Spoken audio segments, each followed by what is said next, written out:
President Trump has nominated Mike Waltz to serve as United Nations ambassador, following reports that Waltz would be dismissed from his role as National Security Advisor.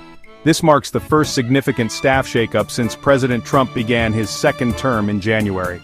Secretary of State Marco Rubio will assume the role of interim National Security Advisor, while also continuing as Secretary of State.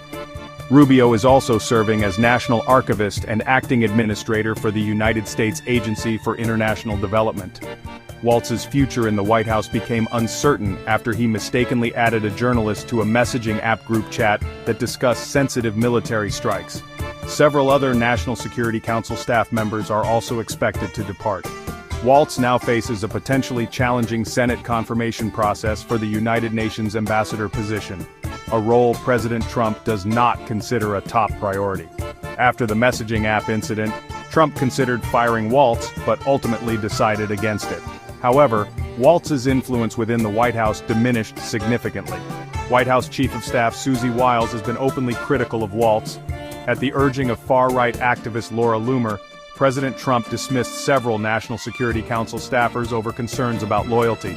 Loomer also targeted Alex Wong, the Deputy National Security Advisor. Democrats argue that Defense Secretary Pete Hegseth should be held accountable for discussing potential bomb targets in Yemen within the same group chat. President Trump, however, defended Hegseth, pointing to the political capital invested in his confirmation and his support within the MAGA movement. Wiles has demanded improved performance from Hegseth and the Pentagon. President Trump's frustration with Waltz stemmed from several issues, including the signal messaging incident and a closely contested congressional race in Florida to replace Waltz.